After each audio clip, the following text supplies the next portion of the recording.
Hello, kamusta mga kalahi? Magandang hapon po sa inyong lahat. Ako po si June and welcome po sa panibagong episode ng ating vlog. Pag-uusapan po natin isa na namang survey ng SWS na kung saan hindi kaaya-aya, hindi katanggap-tanggap. Meron naman tayong gobyerno, pero anong ginagawa ng gobyerno? Ito pong tinatawag na self-rated poverty. Ang pinag-uusapan po rito, pamilya. No? Pamilya, hindi po individual, hindi po per tao.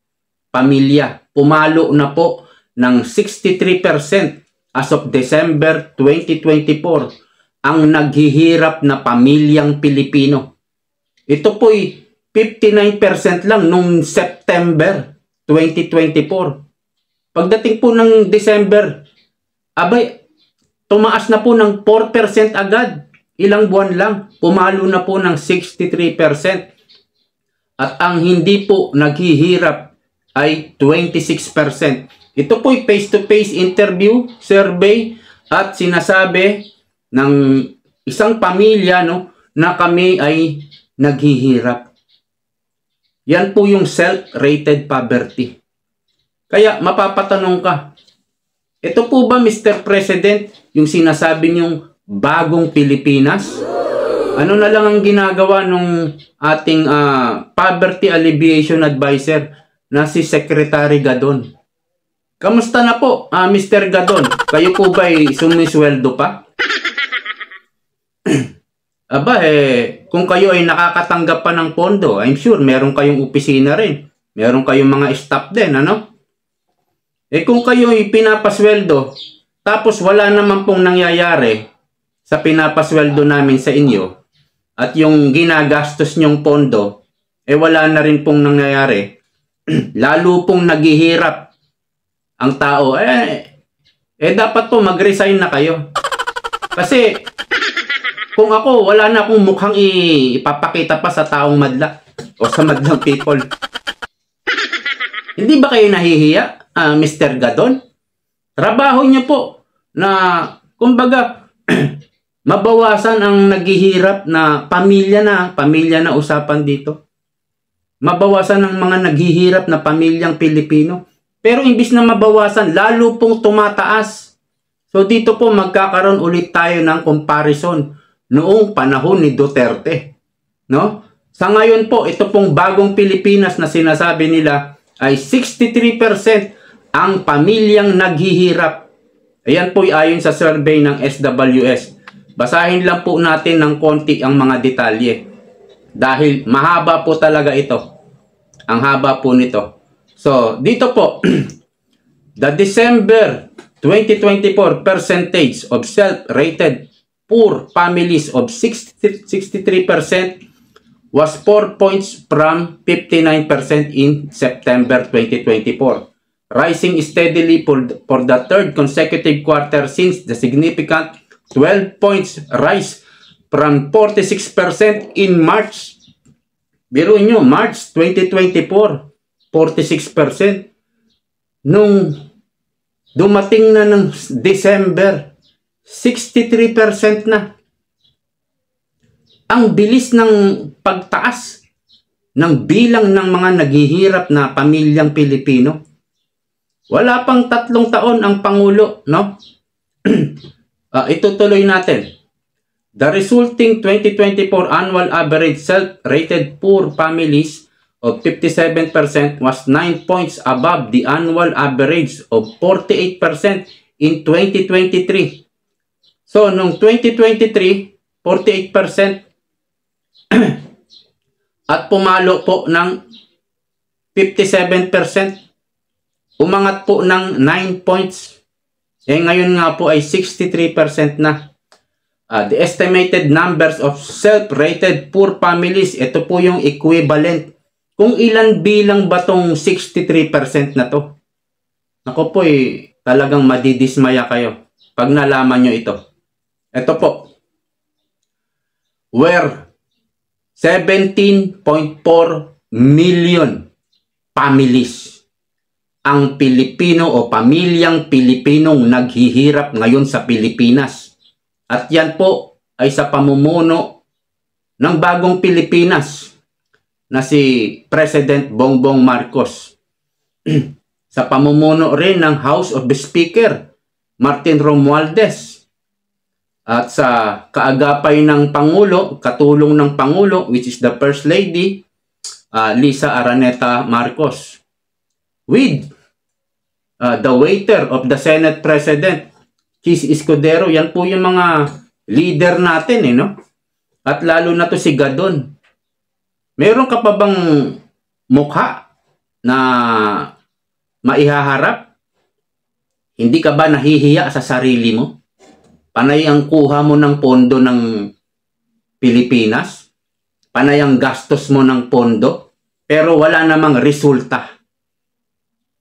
Hindi ka pa ba magre-resign?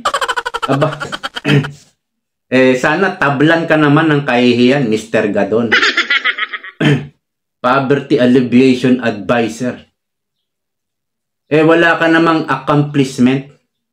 Imbis na mabawasan ng kahirapan, eto, lalo pang lumalago, tumataas, pumapalo ng mataas ang bilang ng pamilyang Pilipino. So sana naman magkaroon ng kahihiyan ang gobyernong ito, ang administrasyong ito. Ito po yung comparison, ipapakita ko po sa inyo. So, ang equivalent po, 17 million families, ang equivalent ng 63%. Ang daming naghihirap po niyan. Pamilya po ang tinutukoy natin. Bilang ng pamilya, hindi pa po yan individual, hindi pa yan per person. Pamilya po yan. So dito po, self-rated poor was 55% when first surveyed in April 1983.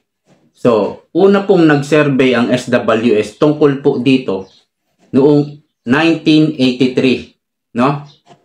It was 55%. Talaga namang maraming mahihirap nung panahon na ni tatay ni Marcos Sr. At alam naman talaga natin na mas maraming mahihirap sa Pilipinas kaysa sa mayayaman, ano? Pero meron ditong middle class na tinatawag eh. Meron ditong middle class. Ibig sabihin, mas konti ang mahihirap, no? Ang middle class, hindi po yan matatawag na mahirap. Sana yung gawin ng gobyerno ay ihahon yung mga mahihirap sa middle class para kaya lang ito nga ang nangyayari, ano? So ito yung comparison, babasahin po natin. By the Development Academy of the Philippines, DAP, and peaked at 74% in July 1985 Bishop Business Conference BBC survey in the SWS survey from May 1986 to the present. It reached as high as 72% in February 1992. Yan po yung pinaka-high, no?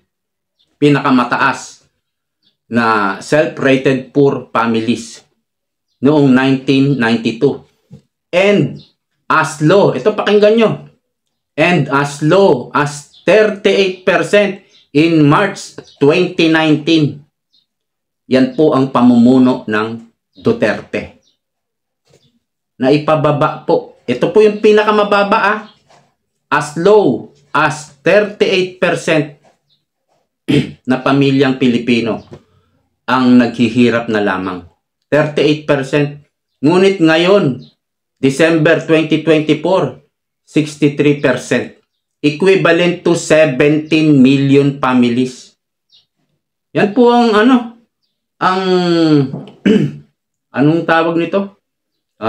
Yan yung comparison ng pamumuno ng Duterte at Marcos. Yan po ang comparison. Ngayon, kung minsan, mapapaisip ka sa ginagawa ng gobyerno natin. Mayroong kwento akong napanood dito nga sa Africa, no? Ang Africa po isang kontinente at may mga bansa po yan. kagaya ng Pinoy Equatorial Guinea, kagaya ng Congo, ano pa ba yung mga bansa? Ethiopia, mga ganon. Meron pong bansa kung saan ayaw nilang maging matatalino ang mga tao. Kumbaga, yung education sa kanila, ayaw nilang palakasin, ayaw nilang maging matalino ang mga tao. Para manatili ang presidente, kailangan mga mangmang ang mga tao sa kanila. Ayaw nilang maging matalino. Kaya, yan po ang naiisip ko ngayon. O bakit po? Mas gusto ba ng mga politiko ngayon na mga kaalyado ng gobyernong ito, mas gusto ba nila na naghihirap ang mga Pilipino? Kasi kung gusto talaga nilang maiahon ang mga pamilyang Pilipino sa kahirapan, bakit nila binawasan ang education? Binawasan po ng 12 billion sa kanilang pondo. Bakit binawasan ang health? No? Ang DOH, ang PhilHealth, bakit binawasan ng mga pondo yan? Ang PhilHealth hindi talaga binigyan ng subsidy. Tungkol po sa agriculture, bakit po tinapyasan din ang pondo ng agriculture? Kung hindi ako nagkakamali, 20 billion. Bakit po? Bakit po kinuhaan pa rin ang SSS, GSIS para ilagay sa Maharlika Fund?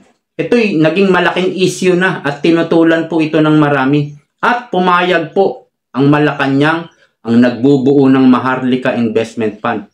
Okay, kung ayaw ng mga tao, wag na natin kuhaan ang SSS, GSIS. Pero yun ka, kinuhaan din pala. No? 75 billion ang nakuha. 50 billion sa SSS, 25 billion yata sa GSIS. Kung di ako nagkakamali. Kinuhaan din po ang DBP, kinuhaan din po ang Land Bank for a total of 250 billion yata na napunta sa Maharlika Fund.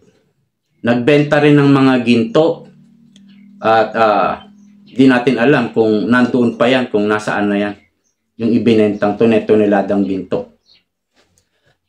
Kung babawasan mo ng pondo ang agriculture, ito'y para sa pagkain. Nakita mo ngayon ng kamatis, 15 pesos na isang piraso. Nagmamahala ng bilihin, tapos babawasan mo pa ng pondo yung agriculture, ang kalusugan, ang pagkakasakit ay nakakatakot na kung ikaw may ma-ospital. Baka mamatay ka sa mahal ng babayaran mo. At kung ikaw ay isang mag-aaral, imbis na palakasin ang edukasyon, tinatapyasan nila ng budget at inililipat sa mga ayuda. AKAP, TUPAD, AIX, MAIX. Mag-iisip ka ngayon kasi may mga bansa sa Africa, sinasadya nilang maging mangmang ang mga tao para manatili sila sa pwesto. Sinasadya nilang mahirap ang mga tao para manatili sila sa pwesto. Yan po ba ang ginagawa ngayon ng kasalukuyang gobyerno? Sinasadya nila na mas mahirap ang mga Pilipino, mas okay. Dahil mamimigay lang sila ng pera, iboboto na sila at mananatili sila sa kapangyarihan. Yan po ba ang ginagawa ngayon? Ito po'y hinuha ko lang. Ito po'y analysis ko. Ito po'y opinion ko at ako'y nagtatanong. Sinasadya nyo po ba na maghirap ang Pilipinas? Maghirap ang sambayan ng Pilipino? Ito na po yung survey, ang resulta ng survey. 17 million families ang naghihirap. Unlike po sa pamumuno ni Pangulong Duterte, 38% na lang. Halos kalahati. Halos dumoble po nung kayo ay naupo, wala pang 3 taon. Hindi na natin ise-survey ang panahon ng pandemic. Alam naman talaga natin naghirap ang buong mundo. Kaya ang comparison po hanggang 2019 Yan po yung comparison ng SWS hanggang 2019. As low as 38% in March 2019. Napababa po ang bilang ng mga naghihirap na pamilyang Pilipino ni Pangulong Duterte. Pero nung kayo umupo, Mr. President Bongbong Marcos, napunta na po sa 63%. Wala pa po kayong 3 taon. Meron pa po kayong 3 taon mahigit na panunungkulan. Ito po ba'y mapapababa yung 63% na to? Or tataas pa? So, yan po yung sinasabi natin na bagong Pilipinas daw. Hanggang dito na lang po. Maraming salamat. Salamat po sa patuloy na pagsuporta nyo sa channel na to. Ingat po kayong lahat. Bye-bye.